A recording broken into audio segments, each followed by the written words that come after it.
punch a été dévoilé puisque vous avez vu la première diapo. Donc ça va me permettre de sauter l'introduction puisque j'ai 5 minutes de moins. Je vous invite à regarder avec moi dans l'évangile de Jean au chapitre 9 et nous allons examiner ensemble ce texte très connu de la guérison d'un aveugle, mais un aveugle de naissance.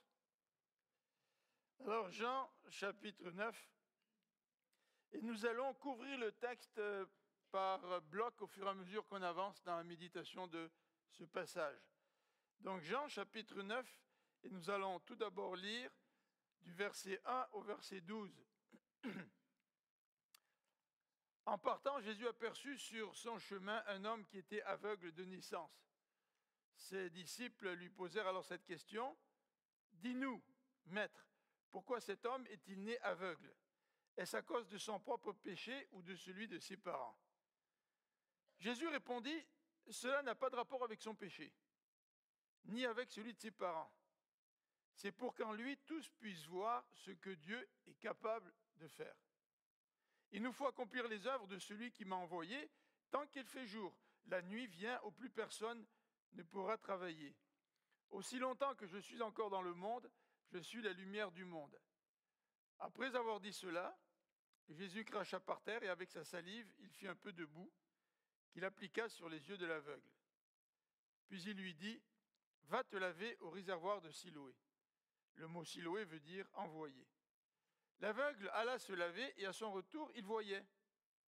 Ses voisins et ceux qui avaient l'habitude de le voir mendier dirent, « Cet homme n'est-ce pas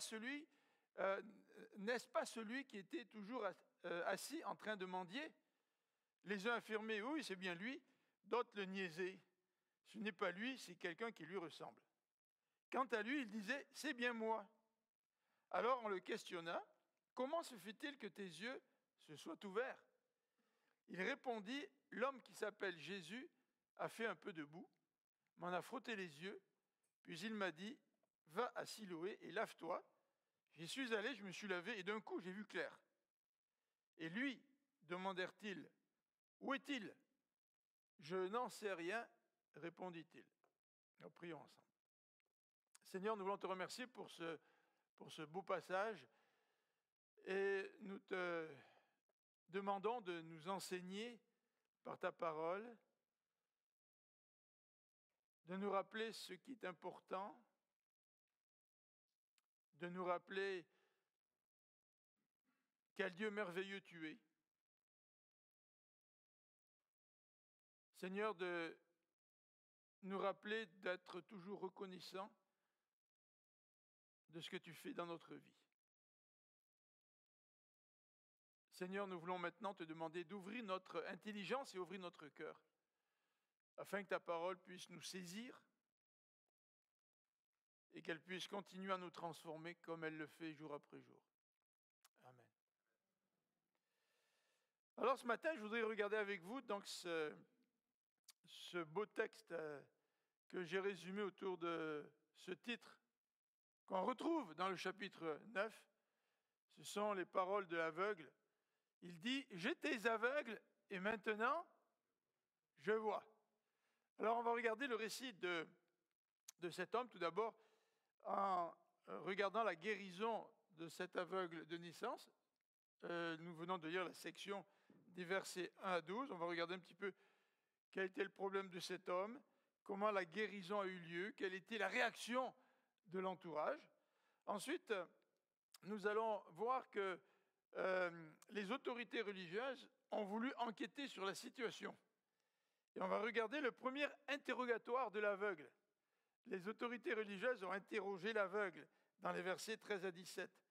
Et non seulement ils ont interrogé l'aveugle, mais n'étant pas satisfaits des réponses de l'aveugle, ils ont décidé d'interroger ses parents. Donc ils ont impliqué les parents dans leur enquête. Et l'interrogatoire des parents nous est décrit dans les versets 18 à 23 que nous allons lire plus tard. Et on va regarder les questions des autorités, comment les parents ont répondu et quelle a été l'attitude des parents lors de cet interrogatoire. Ensuite, nous regarderons un deuxième interrogatoire de l'aveugle-né, parce qu'ils ont décidé de faire comparaître de nouveau l'aveugle-né devant eux, parce qu'ils avaient des questions. Et cette fois-ci, son deuxième interrogatoire a été plus musclé, au point où il s'est fait éjecter, hein, en quelque sorte, par les pharisiens.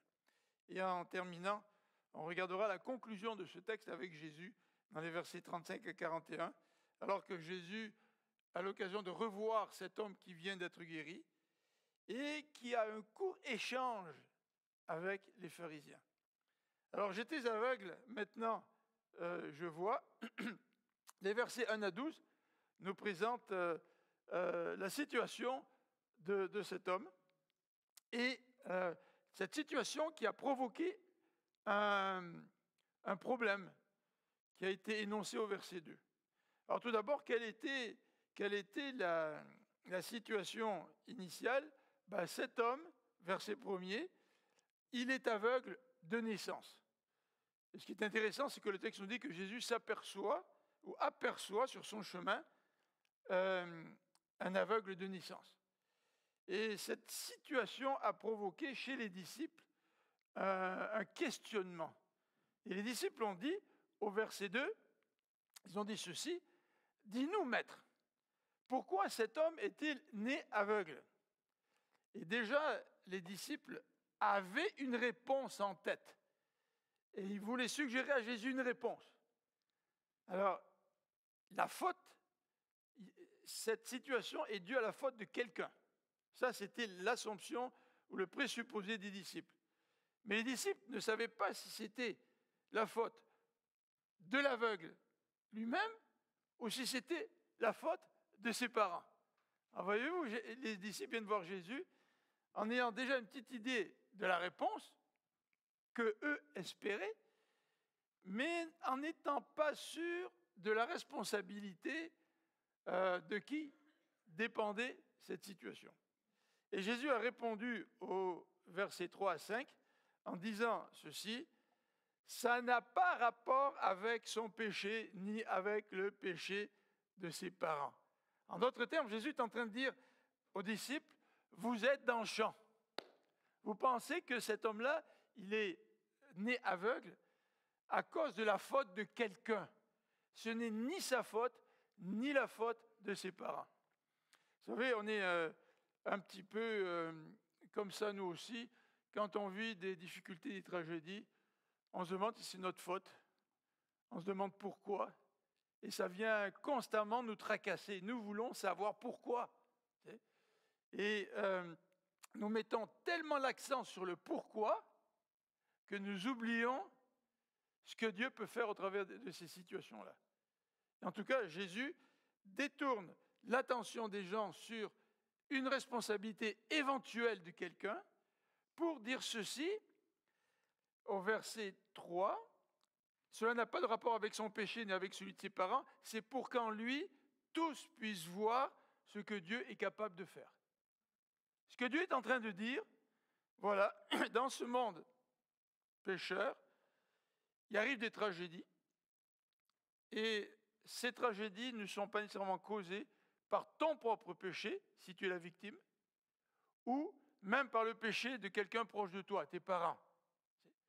Et Jésus est en train de dire, à travers ces tragédies, à travers ces situations qu'humainement on ne comprend pas, Dieu est capable d'agir et tous vont voir ce que Dieu peut faire.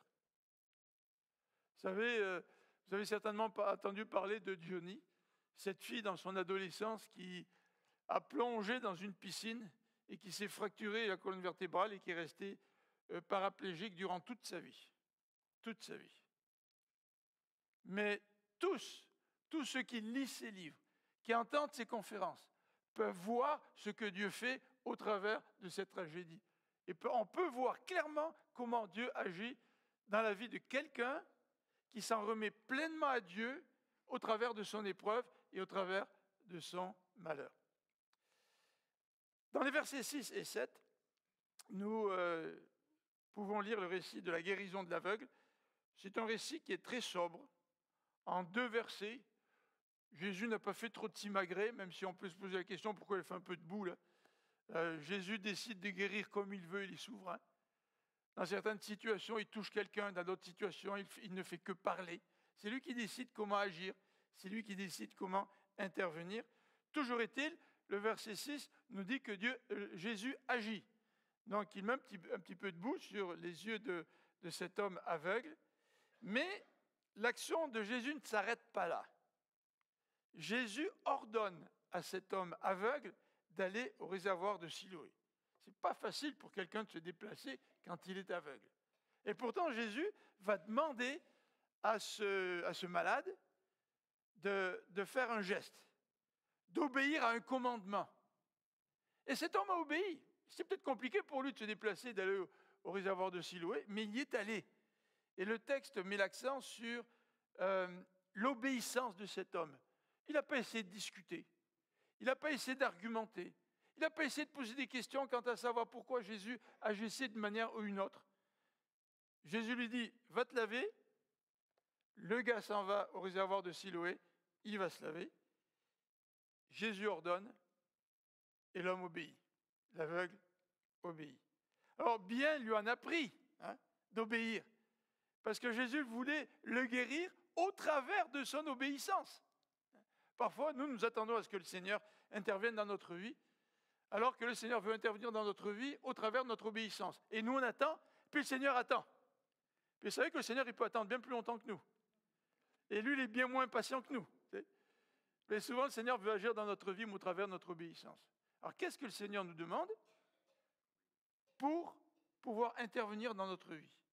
À quoi le Seigneur nous demande d'être obéissant pour pouvoir intervenir dans votre situation pour laquelle peut-être vous priez depuis des jours, des semaines, des mois, je ne sais pas.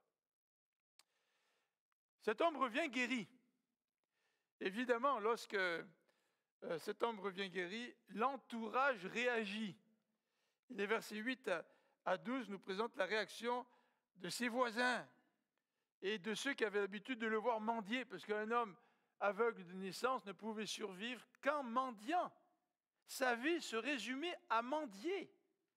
Et des gens passés au bord du chemin le voyaient mendier. C'était une figure publique, cet homme-là. Pas de la manière dont il aurait voulu. Il aurait voulu peut-être avoir une notoriété pour une raison différente. Mais tout le monde le connaissait et les gens étaient stupéfaits de voir le changement dans la vie de cet homme. Moi, ce que je trouve extraordinaire, c'est quand le changement dans la vie d'un nouveau chrétien se voit autour de lui. Vous savez, souvent on parle de vie chrétienne, de vie transformée. Et puis on regarde la personne qui dit être chrétienne, puis on ne voit pas nécessairement la transformation. Mais ce qui est extraordinaire, c'est quand on voit la transformation. Et dans ce cas-là, c'est vraiment tellement extraordinaire que tout le monde est stupéfait et les gens se posaient des questions. Au verset 10 jusqu'au verset 12. Comment se fait-il que tes yeux se soient ouverts? Personne n'a jamais vu un aveugle de naissance retrouver la vue ou recouvrir la vue. Et il lui pose des questions. Et cet homme, face à ce questionnement, répond très très simplement. Et c'est ça qui est extraordinaire. Cet homme répond en disant, l'homme qui s'appelle Jésus, il a fait un petit peu de boue, il me l'a mis sur les yeux, puis il m'a demandé d'aller me laver. Il n'a pas besoin d'être allé au séminaire, suivre un cours et obtenir un bac pendant 3 ans pour pouvoir savoir comment répondre à ce que le Seigneur a fait dans sa vie. C'est souvent, on se dit, moi je ne peux pas vraiment en témoigner parce que j'ai la bouche un peu pâteuse comme Moïse, qui voulait avoir un intermédiaire, ou plutôt un porte-parole. Puis Dieu savait ça, il a envoyé son frère Aaron. Mais non, l'excuse qui consiste à dire « je ne sais pas comment expliquer ce que Dieu a fait dans ma vie », c'est une fausse excuse. Parce que ce que Dieu fait dans ta vie et que tu vis, tu as juste besoin d'utiliser des mots de tous les jours, des mots très simples pour dire ce que Dieu a fait dans ta vie. C'est simple de dire que Dieu a pardonné tes fautes, n'est-ce pas? Si tu es réellement convaincu qu'il t'a pardonné. C'est simple de dire, écoute, avant j'étais un ennemi de Dieu, puis maintenant Dieu est devenu mon Père. Parce qu'il a fait de moi son enfant. Avons-nous besoin d'un beau diplôme en théologie pour donner ce genre d'explication? Alors voilà, ces quelques versets qui nous présentent la guérison de cet aveugle de naissance. Versets 13 à 17. Lisons ensemble, 13 à 17. On amena l'homme qui avait été aveugle devant les pharisiens. Or, c'était un jour de sabbat que Jésus avait fait de la boue pour lui ouvrir les yeux. Les pharisiens lui demandèrent donc à leur tour comment il avait recouvré la vue. Il leur répondit, toujours une réponse aussi simple, hein, et il m'a mis de la boue sur les yeux, je me suis lavé, puis maintenant je vois. Là-dessus, quelques pharisiens déclarèrent, cet homme ne peut pas venir de Dieu, puisqu'il ne respecte pas le sabbat. Là, il parle de Jésus. Hein. Pourtant, d'autres objectaient, comment un homme pécheur aurait-il le pouvoir d'accomplir de tels signes miraculeux? Ils étaient donc divisés. Alors ils interrogèrent de nouveau l'aveugle. Voyons, toi, que dis-tu de lui, puisque c'est à toi qu'il a ouvert les yeux? C'est sûrement un prophète, répondit-il. Premier interrogatoire de l'aveugle qui vient d'être guéri. On a amené cet homme devant les pharisiens, c'est-à-dire devant les autorités religieuses. Et une enquête se prépare. Vous savez, c'est comme dans l'Église catholique, quand il y a des soi-disant miracles, il y a un organe spécial, un groupe de gens spéciaux qui se réunissent pour évaluer, pour savoir si c'est vraiment un miracle. C'est intéressant de voir comment les gens veulent évaluer un miracle, comment une organisation veut évaluer un miracle. Hein. Poser la question à l'homme aveugle, lui, il n'a pas besoin de groupe pour pouvoir être convaincu qu'il a été l'objet de miracles. Il n'a pas besoin d'une enquête. Mais pourtant, les pharisiens veulent l'interroger. Et tout de suite, on voit déjà le côté biaisé des pharisiens. Les pharisiens sont sceptiques en partant. Les pharisiens sont incrédules en partant. D'ailleurs, Jean, dans le texte, le souligne. Jean nous dit, or, verset 14, c'était un jour de sabbat que Jésus avait fait de la boue pour lui ouvrir les yeux. Et nous savons, en lisant les évangiles, que les pharisiens, les autorités religieuses, ne voulaient pas ou n'approuvaient pas que Jésus guérisse le jour du sabbat. Parce que le jour du sabbat, tu ne fais rien. Il vous rappelez, à un moment donné, Jésus a même parlé aux Juifs en disant, écoute, si un de tes animaux tombe dans un puits le jour du sabbat, tu ne vas pas aller le secourir? Ben oui, tu y vas. Ben pourquoi moi je ne pourrais pas faire des guérisons le jour du sabbat? Donc déjà, tout de suite, avec cette remarque, cette remarque fait allusion à un conflit potentiel autour de la guérison de cet homme, parce que la guérison a eu lieu le jour du sabbat.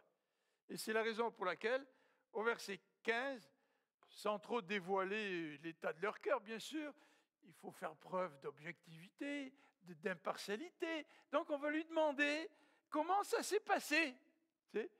Certainement que cet homme, cet aveugle qui est guéri, n'était pas né de la dernière pluie. Il connaissait certainement les autorités religieuses. Et malgré cela, il n'a pas eu peur, il a répondu très simplement, comme je l'ai souligné tout à l'heure. La simplicité de la réponse. Parfois, on complique trop les affaires. Je n'ai brièvement parlé tout à l'heure. On ne sait pas trop comment témoigner. On ne sait pas être simple.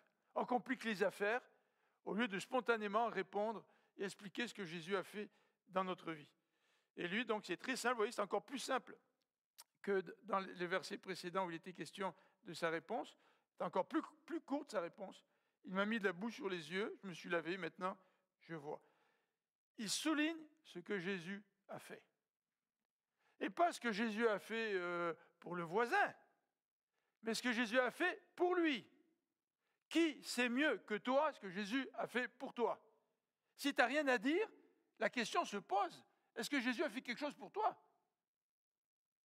Est-ce que tu es conscient que Jésus a fait quelque chose pour toi? Ou est-ce que tu es sensible à ce que Jésus a fait quelque chose pour toi? Parce que si Jésus a fait quelque chose pour toi, ce n'est pas ton voisin, ce n'est pas ton conjoint, ce n'est pas tes parents qui vont répondre à ta place. Vous savez, souvent on fait ça avec nos enfants. T'sais. Et puis quelqu'un leur pose une question, puis nous on répond à leur place. Puis si les enfants sont ados, ils n'aiment pas ça. T'sais. Puis si tu fais ça avec ton conjoint, ce n'est pas bon non plus. Mais si Jésus a fait quelque chose pour toi, tu le sais. Et le texte nous dit donc qu'il s'est lavé, ce qu'il a fait, lui, j'ai marqué levé, mais c'est le mot laver, Vous voyez qu'il faudrait remplacer le E par le A. L'aveugle guéri ne dit pas simplement ce que Jésus a fait pour lui, mais il dit ce que lui a fait. Vous savez, c'est très simple de dire tu as demandé pardon à Dieu pour tes péchés. C'est très simple. Ça, c'est ce que toi tu as fait. C'est très simple de dire que tu as exercé la foi en Jésus. C'est ce que tu as fait. Ce sont des éléments que toi, tu connais très bien. Tu sais ce que Jésus a fait dans ta vie, tu peux le dire s'il a fait quelque chose. Et tu peux très bien dire aussi ce que toi, tu as fait dans ta vie, lorsque le Seigneur est rentré dans ta vie, que tu as demandé pardon de tes péchés. Oh, mais tu sais, déjà le mot péché, c'est embêtant dans la société aujourd'hui.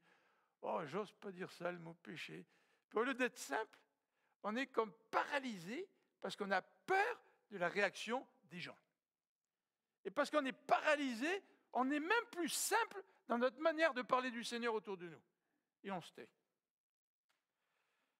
Le résultat est assez intéressant, parce que l'homme le dit.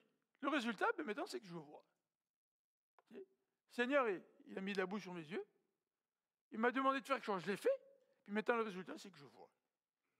Est-ce qu'il n'y a pas de meilleure personne que toi qui connaît les résultats de la venue du Seigneur dans ta vie? Si le Seigneur est vraiment venu dans ta vie, il y a des résultats, les amis, là. Et si peut-être nous ne pensons pas à ces résultats, c'est soit que le Seigneur n'est peut-être pas assez présent dans notre vie, c'est peut-être parce que nous sommes un peu trop loin de lui, ou peut-être que nous ne l'avons pas vraiment rencontré. N'est-ce pas toi le mieux placé pour parler des résultats de l'action du Seigneur dans ta vie? Les versets 16 et 17 nous parlent de la réaction des pharisiens. Ils ont entendu l'homme, et puis au lieu de parler de cet homme, c'est comme si ils ont changé un petit peu de sujet. Ah non, non, Jésus, on parle de Jésus maintenant. Jésus, il ne peut pas venir de Dieu. Il ne respecte pas le sabbat, lui. Alors déjà, on voit leur esprit biaisé. Ça ne se peut pas que Jésus puisse venir de Dieu. Ah, ils ne peuvent pas dire clairement, ça ne se peut pas que tu vois. Le gars est devant lui, tu sais, il est devant eux. L'aveugle né, aveugle de naissance, là, il voit, tu sais, ils n'osent pas trop remettre ça en question. De toute façon, même les voisins, la foule, tout ça, les gens semblent dire que oui, il était vraiment aveugle, maintenant il voit. Donc, au lieu de remettre en cause l'expérience de la personne, ils remettent en cause directement celui par qui le miracle a eu lieu. C'est Jésus. Vous savez, dans notre société, il y a une chose que les gens ne remettent pas en question, ou en tout cas remettent moins en question. C'est l'expérience individuelle. Au contraire, on est friand d'expériences individuelles. Même si on n'est pas d'accord avec ce que la personne vit, aujourd'hui dans notre société, on veut entendre les expériences des gens. On ouvre la télé pour entendre des émissions qui nous parlent des expériences des gens. Même si on trouve ça bizarre parfois, on est vraiment affamé des expériences personnelles, individuelles. Mais ça, c'est une occasion géniale de parler de mon expérience chrétienne avec le Seigneur. Je peux saisir cette occasion-là. Alors, par contre, les autorités, eux, elles ne peuvent pas accepter que Jésus ait pu opérer ce miracle. De plus, Jésus est un homme pécheur. Alors, comment Dieu pourrait-il être avec un homme pécheur et agir au travers d'un homme pécheur? Ça ne se peut pas. Vous voyez, tout de suite, nous voyons la situation dans laquelle les pharisiens se trouvaient. Et ils étaient divisés. Ils étaient divisés. Et en étant divisés, ils reposent de nouveau la question à l'aveugle. Ben, écoute, là, qu'est-ce que tu dis de lui? Ben, l'aveugle dit, c'est sûrement un prophète. C'était déjà une réponse un peu risquée vis-à-vis des pharisiens. C'est-à-dire, c'est certainement un prophète. Et comment ils vont réagir, les pharisiens? Parce que de toute façon, les pharisiens, ils pensent que Jésus ne vient pas de Dieu parce qu'il a fait ça le jour du sabbat. Puis les pharisiens pensent qu'un pécheur ne peut pas accomplir un miracle comme ça, puis ils pensent que Jésus est pécheur. Mais l'homme guéri a quand même le courage de dire « c'est sûrement un prophète ». C'est là où parfois, nous reculons dans le témoignage.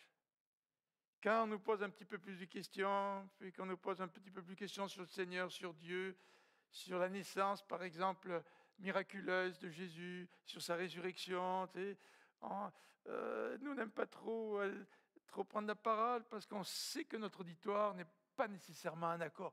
Mais lui, l'homme guéri, ah non, c'est sûrement un prophète. Alors devant cette situation, le texte nous dit au verset 18 qu'ils refusèrent de croire. Et c'est dans ce contexte que les autorités vont poser des questions aux parents de cet aveugle de naissance. Donc ils font venir leurs parents. Le texte souligne, comme je viens de le dire, qu'ils refusent de croire que cet homme avait été aveugle et qu'il avait été guéri de sa cécité. C'est ça qui est intéressant. Il y a des témoins. Il y a des gens qui ont amené cet aveugle guéri devant les pharisiens. Donc, il y a des témoins. En termes juridiques, tout notre système juridique est fondé sur le témoignage de témoins, témoignage crédible de témoins, mais n'y croient pas. Et ils font venir les parents pour vérifier l'identité de cet homme, au verset 19. Cet homme est-il bien votre fils? S'il y a une entourloupette là-dedans, on va la deviner. On va l'identifier, on va mettre le doigt sur la tricherie. Là. Si ce n'est pas vraiment eux, les parents, on va essayer de voir. Il faut trouver une raison qui va justifier notre incrédulité. Donc, on veut vérifier l'identité de cet homme et on veut vérifier aussi les événements au verset 19. Comment se fait-il qu'à présent, il voit? La réponse des parents est intéressante. Et parfois, nous répondons un petit peu comme les parents. Alors, nous sommes certains que c'est bien notre fils. Double certitude des parents. C'est notre fils. Ce serait bien le comble que les parents, dans la situation, aient eu tellement peur des pharisiens, ils disent non, ce n'est pas notre fils. Non, tout de même, les parents ne sont pas allés jusque-là. Ils ont dit non, c'est bien notre fils. Et deuxième élément, il est né aveugle. Vous savez, quand vous vivez une tragédie dans votre famille, eh bien, vous êtes les derniers à la nier, à la renier. Pourquoi les parents seraient-ils en train de mentir? Ils ont vécu la naissance de ce fils aveugle. Ils ont vécu la tragédie. Ils ont souffert. Ils se sont occupés de cet enfant dans son jeune âge. Puis ils l'ont vu grandir, ils l'ont vu prendre une certaine autonomie en apprenant son métier de mendiant. Je veux dire, ça fait partie de leur histoire, ça fait partie de leur identité. C'est notre fils. Et il était vraiment aveugle. C'est leur double certitude. Mais regardez au verset 21. Verset 21. Mais comment il se fait qu'il voit à présent? Nous ne le savons pas. Ou qui lui a rendu la vue? Nous ne le savons pas davantage. Alors là, les parents décident de ne pas se mouiller. Parce qu'ils savent très bien quelle est l'attitude des pharisiens dans cette situation. Alors, nous ne le savons pas. Interrogez-le lui-même. Donc, ils ont trouvé rien de mieux que de renvoyer la balle à leur fils. Ben, interrogez le fils. Vous savez, souvent, nous, on est un petit peu comme ça quand on témoigne. On va jusqu'à un certain point, puis à un moment donné, on recule, on ne dit plus rien. Allez voir Pasteur Eduardo, il doit savoir. Non, on rejette, on veut que ce soit les autres qui s'impliquent là. Ça devient un peu trop dangereux pour nous. Là. Donc on préfère ne pas intervenir, ne pas aller plus loin. Dans les versets 22 à 23, Jean va expliquer l'attitude des parents. Il nous est dit que les parents parlaient ainsi parce qu'ils avaient peur des Juifs. Les Juifs les menaçaient. En effet, ils avaient déjà décidé d'exclure de la synagogue tous ceux qui reconnaîtraient Jésus comme le Messie. Voyez-vous, l'enquête n'est même pas terminée. Les dés sont pipés d'avance. Ils étaient déjà convaincus que tout ça, c'était de la fumisterie. Et ils avaient déjà menacé les gens en disant « Quiconque déclare que Jésus est le Messie, il sera exclu de la synagogue. » Et les parents le savaient. Au verset 23,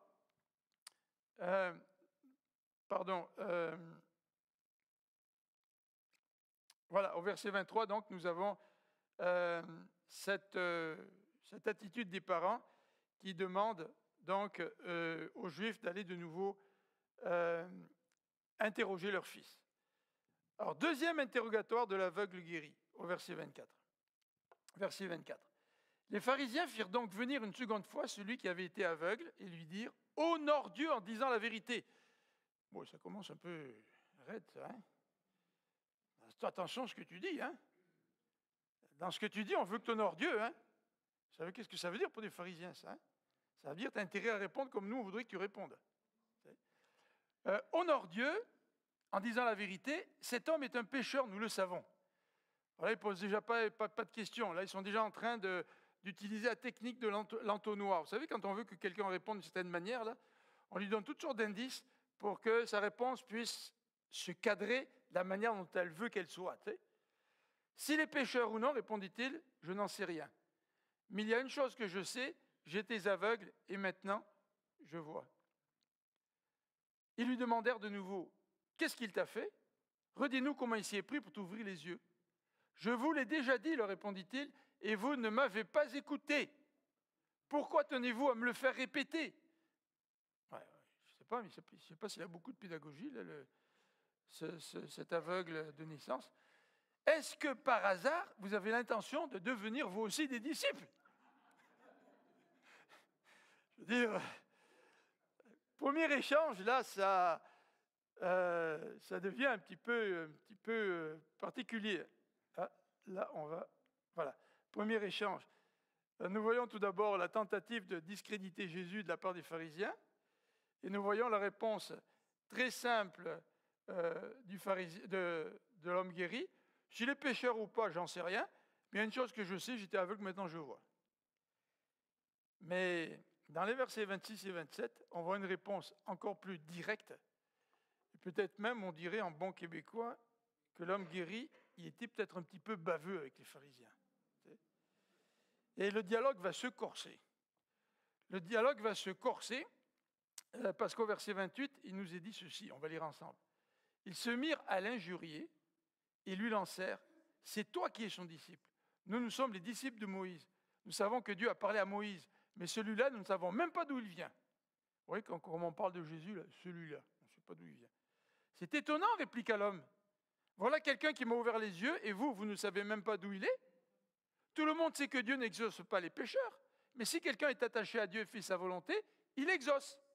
Depuis que le monde est monde, jamais on n'a entendu dire que quelqu'un ait rendu la vue à un aveugle de naissance. Si cet homme ne venait pas de Dieu, il n'aurait rien pu faire. Vous voyez, le dialogue finit par se corser. Et les injures finissent par tomber, et les pharisiens se prétendent de Moïse. Vous savez comme ils étaient fiers des disciples de Moïse. Versus Jésus, on ne le connaît pas, on ne sait pas d'où il vient. Et on voit tout le mépris des pharisiens envers Jésus. Mais la réponse de l'aveugle est encore extrêmement pertinente, extrêmement tranchante dans sa réponse. Il dit, quelqu'un m'a ouvert les yeux et vous ne savez même pas d'où il est. Si quelqu'un est capable d'ouvrir les yeux, c'est parce qu'il vient de Dieu. Et vous qui êtes les autorités religieuses du pays, vous ne savez même pas qui est cet homme, alors qu'il y a quelque chose d'extraordinaire qui vient de se passer. Vous ne le savez pas. C'est vous qui devriez savoir que Jésus vient de Dieu. Il est en train de leur faire la leçon, en quelque sorte. Et il est en train de leur faire des reproches. Vous savez, ils ont tenté d'humilier comment dirais-je, cet homme qui est guéri au verset 34, en lui disant, comment, depuis ta naissance, tu n'es que péché des pieds à la tête? Toi, là, toi qui viens d'être guéri, tu n'es que péché des pieds à la tête. Vous voyez comment c'est humiliant? Alors que cet homme vient d'être guéri par Jésus, et c'est toi qui veux nous faire la leçon. Et les pharisiens sont en train de lui faire un reproche. C'est nous les maîtres, c'est nous les autorités religieuses. Et toi, tu viens nous faire des reproches. Et ils ont terminé en l'expulsant. Et probablement, ça devait être l'expulsion de la synagogue. Ils le mirent à la porte. Ils n'ont pas simplement mis à la porte de la rencontre en disant maintenant va-t'en, mais ils avaient menacé que quiconque suivait Jésus serait exclu de la synagogue. Conclusion, versets 35 à 41. On va lire ces quelques versets. Jésus apprit qu'il l'avait expulsé. Il alla le trouver et lui demanda, crois-tu au Fils de l'homme? Vous voyez, Jésus parle d'expulsion, là, donc c'est plus clair. Il lui répondit au verset 36, « Qui est-ce?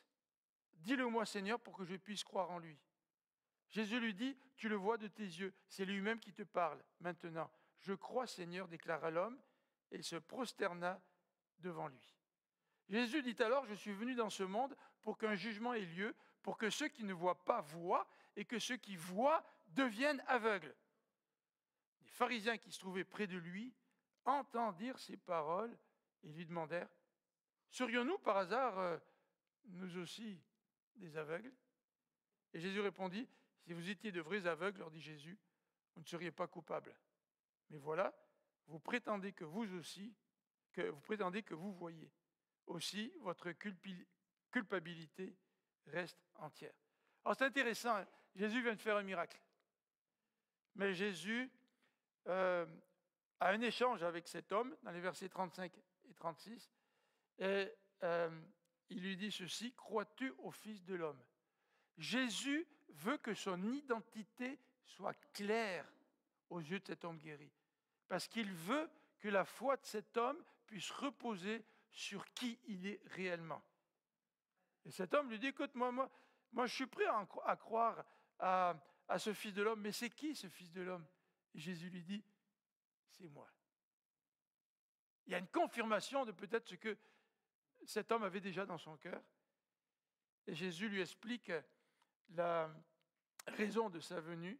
« Je suis venu dans ce monde pour qu'un jugement ait lieu, pour que ceux qui ne voient pas voient et que ceux qui voient deviennent aveugles. » Oh, quand on parle du Seigneur, Jésus nous aime, il vient pour nous sauver, il vient pour être ton meilleur ami, il vient pour t'accompagner dans ta vie, mais c'est bien plus que ça.